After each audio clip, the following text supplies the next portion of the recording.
അങ്ങയുടെ കാരുണ്യത്തിനൊത്ത് എന്നോട് ദയ തോന്നണമേ. അങ്ങയുടെ കൃപയും പ്രകാരം എന്റെ പാപങ്ങൾ മായിച്ചു കളയണമേ.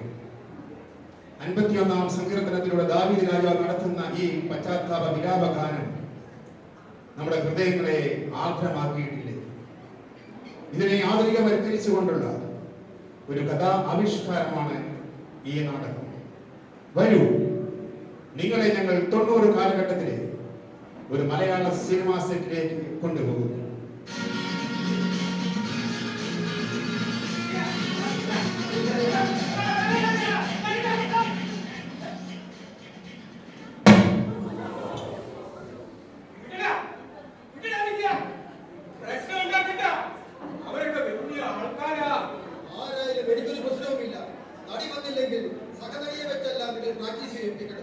പറയേണ്ട കാര്യങ്ങൾ ആരോടായാലും മുഖത്ത് നോക്കി പറയണം.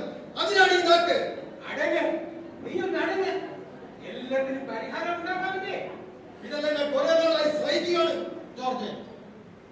14 വർഷമായി ഞാനും എന്റെ ഭാര്യ സിനിമ ഞങ്ങളുടെ ചോരാണ്. എന്റെ കരുതി കൊല്ലരുതാഴ്മ കാണിച്ചു കഴിഞ്ഞാൽ ഇനിയും ഞാൻ പറയും. നോക്കൂ എന്റെ ഭാര്യ, അവളൊരു പെറ്റ പാപമാണ്. നിങ്ങൾ എല്ലാവരും കൂടി അവളെ മുതലെടുക്കുകയാണ്. എന്താണ് ഇത്? ഈ പെങ്കച്ച് ആരാ? ആ പെങ്കച്ച് അവന്റെ ഭാര്യയാണ് സാർ. അതാണ് അവൻ ഇത്ര പ്രശ്നം ഉണ്ടാക്കുന്നത്.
വിജയൻ എന്ന സ്റ്റണ്ട്മാന്റെ മരണം ഒരു ദുരൂഹതയാണോ എന്ന് നമുക്ക് വിജയന്റെയും ഷീബയുടെയും വീട്ടിലേക്ക് കടന്നു എന്ന് നോക്കാം.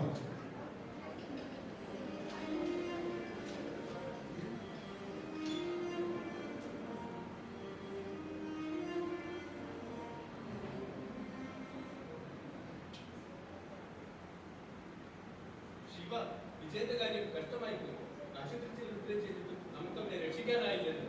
പക്ഷേ ഞാൻ നിന്നെ നോക്കിക്കോളാം.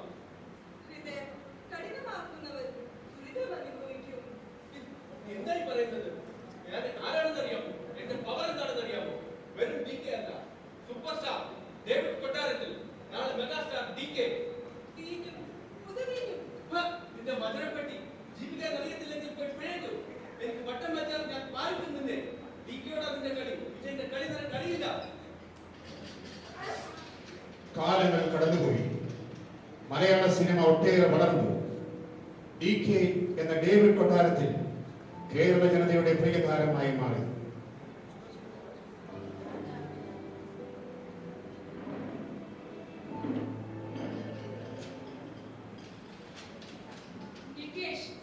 സൂപ്പർ സ്റ്റാർ DK കൂടി കടന്നു വന്നിരിക്കുകയാണ്. ആദരാഞ്ജലികൾ അർപ്പിക്കുന്നു.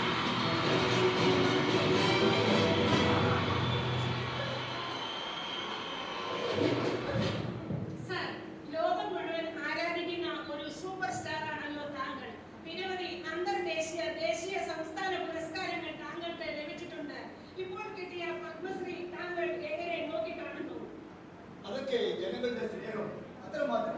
പത്മശ്രീയോട് ചേർന്ന് നിൽക്കുന്ന വിവാദങ്ങൾ താങ്കൾ എങ്ങനെ വിലയിരുത്തുന്നു? എന്റെ സമർപ്പണ ബോധവും സംശുദ്ധിയും അച്ചടക്കവും എന്റെ ജീവിതശൈലിയുടെ ഭാഗമാണ്. എന്റെ ജീവിതം ഒരു തുറന്ന പുസ്തകമാണ്. അതുകൊണ്ട് തന്നെ ഈ വിവാദങ്ങൾക്കും എന്റെ ജീവിതത്തിൽ യാതൊരു പ്രസക്തിയുമില്ല. ഇപ്പോൾ വന്നുകൊണ്ടിരിക്കുന്ന ക്ഷേമ കമ്മിറ്റി റിപ്പോർട്ട് താങ്കൾ എങ്ങനെ വിലയിരുത്തുന്നു? താങ്കൾ ഉൾപ്പെടെ 13 പേർ അമ്മ സംഘടനയിൽ നിന്ന് രാജിവെച്ചിരിക്കുന്നു. അതൊരു തരത്തിൽ ഒരു ഒളിച്ചട്ടമല്ലേ? ഒരിക്കലുമല്ല. ക്ഷേമ കമ്മിറ്റി റിപ്പോർട്ട് വരട്ടെ. കുറ്റക്കാർ ശിക്ഷിക്കപ്പെടും.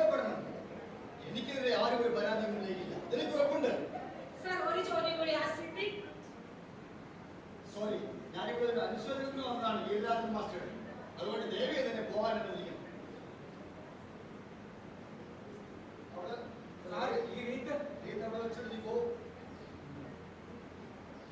ഒരു ക്ഷേമ കമ്മിറ്റി റിപ്പോർട്ട് എങ്ങോട്ട് തിരിഞ്ഞാലും ക്ഷേമ കമ്മിറ്റി റിപ്പോർട്ട്.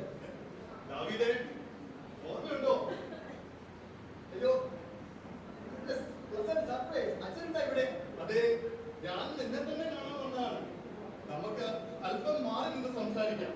എന്താ പാലം? ഇവിടെ നാളായല്ലോ കണ്ടിട്ട്. അതെ, ഞാൻ ഒരു സമ്മാനം കൊണ്ട് വന്നതാണ് നിനക്ക്. പത്മശ്രീ അംഗീകാരമൊക്കെ കിട്ടിയതല്ലേ? ഒരു പഴയ സമ്മാനം. ഓർമ്മയുണ്ടോ ഈ വചനപ്പെട്ടി നിനക്ക്? വിജയനെ മറക്കില്ലല്ലോ നീ. നീ കൊന്ന ഫൈറ്റർ വിജയൻ നാടാൻ. അച്ഛനെന്താ പിച്ചുവിട്ടവരൊക്കെ പറയുന്നു? ദാവീദേ, കണ്ണടച്ചിരുട്ടാക്കരുത് നീ.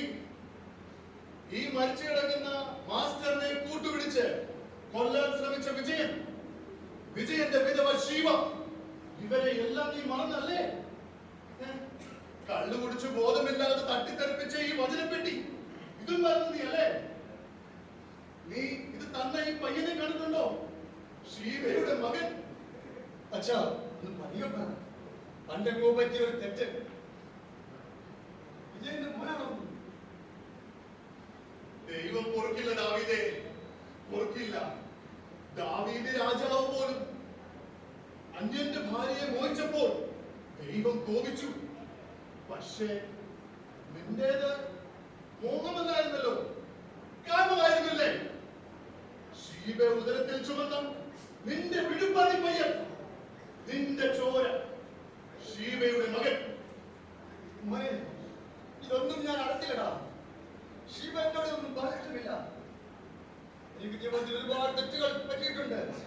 പക്ഷേ ഇത് ഞാൻ അറിയാതെ പോയി. ഇന്നെനിക്ക് സമൂഹത്തിൽ ഒരു നിലയുമുണ്ട്. എന്റെ കുടുംബം, എന്റെ ഭാര്യ, എന്റെ മക്കൾ, അവർ അറിഞ്ഞാൽ ഞാൻ ഇല്ല. ഓ, സമൂഹത്തിലെ ഒരു മാന്യൻ. ആട്ടിത്തുപ്പിയ സമൂഹമാണ് എനിക്ക് ചുറ്റും. എന്നെയും എന്റെ അമ്മയും വേട്ടയാടിയ സമൂഹം. തന്റെ ആരും കഴിയാതെ കുട്ടിക്കാലത്ത് ഞാൻ അനുഭവിച്ച വേദന, അതിനോട് മരുന്നാ നിങ്ങളുടെ വിനയെങ്കിലും. നിങ്ങളുടെ കുടുംബം, നിങ്ങളുടെ മക്കൾ, നിങ്ങളുടെ ഭാര്യ, എപ്പോഴും ഞാൻ. ഒരിക്കലെങ്കിലും നിങ്ങൾ എന്റെ അമ്മയുടെ ഭാഗത്ത് നിന്ന് ചിന്തിച്ചിട്ടുണ്ടോ? മോനെ, ഇല്ല, ഇതെനിക്ക് പറയണം. നിങ്ങളുടെ മകന് പണമെടുക്കാൻ 30 കോടി കൊടുക്കുമ്പോൾ കോളേജിൽ പോകാൻ വണ്ടിക്കൂലി തരാൻ 30 രൂപ ഇല്ലാതെ എന്റെ അമ്മ എനിക്ക് വേണ്ടി രാമൻ വിഴുപ്പലിക്കാൻ ധ്വനിച്ചു.